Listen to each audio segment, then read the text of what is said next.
Grand rising, grand arrival, grand return. Peace and blessings to the righteous and repentant alike.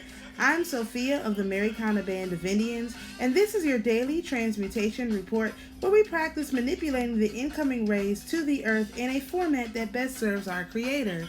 Today is Monday, September the 2nd, 2024, 6 a.m. Eastern Daylight Time, coming to you from the Sunshine State.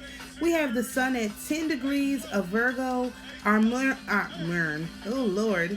Medea there. Our moon is at 3 degrees of Virgo, coming into conjunction later on tonight for our Virgo new moon. We still, we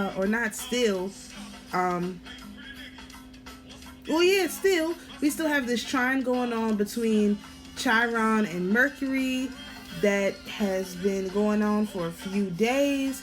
We have a very interesting energy pointing at Neptune. Neptune is a very big factor in our new moon.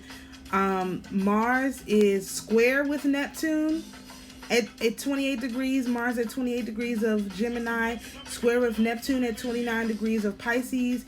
Now that Pluto is back into Capricorn officially, it's in a sextile to Neptune. And we also have Pallas Athena at 28 degrees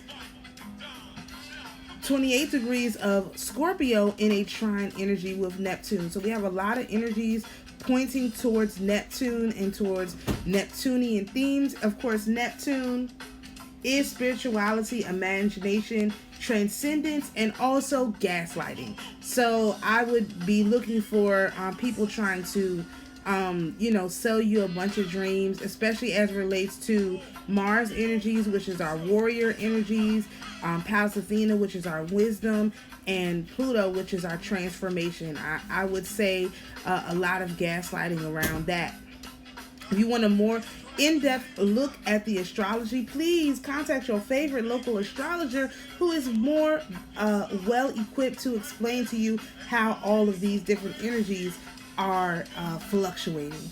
So we are in new moon season, day 29 of the moon cycle. We have a 28.1 day old moon. We have 0.03% illumination with a moon rise time of 6:32 a.m. and a moon set time of 7:50 p.m. We're on day 1 of our moon cycle. So this is Evbop. This is the moon governor, is what I should call him. This spirit intelligence is the name of the first head of the moon sphere. It is his commission to control the regularity of the tide. He is an excellent initiator into the electric and magnetic fluids and their use in moon magic. If the Spiritualite carefully follows the explanations of this head and does as he is told, he is able to reduce phenomena in the zone girdling the earth as well as in our physical world, on all 3 planes, the mental, astral, and physical, that are nothing short of miracles, by means of the magnetic influences of the moon and the electric fluid of the earth. Besides this, Evbop and his subordinates protect the Spiritualite against any unfavorable influences which he might have to encounter during his work with the influences of the moon. The first head of the moon sphere can furthermore unveil to the Spiritualite a great number of mysteries that until now may have remained hidden to him. So this guy, especially seeing that we have all this energy pointed at Neptune, is going to help you manage that energy that's coming in from Neptune, because Neptune is about transcendence and imagination, but this particular energy will help you to ground or manage that energy. Ground is not a good term because the moon is not on the ground, but to manage that energy in a way that is in your benefit instead of basically all of the gaslighting that they normally get away with. All right, so for our sun sign decan, we have moved into new energy. We are now in 9 of Cups energy. And the 9 of Cups is dreams, enjoyment, and happiness. And this can best be transmuted through the 9 of Coins, which is success, great love, and rewards, through the lens of our 8th house in Pisces. Now we're in 8th house of Pisces instead of 7th house, which is pay attention to details and don't solely rely on intuition. Now is the start Now is the time, especially with this heavy Neptune influence being directed at this full moon between Neptune and Pallas Athena and Pluto, all sort of questioning Neptune on his behaviors. Now is the time to question every single entity you deal with.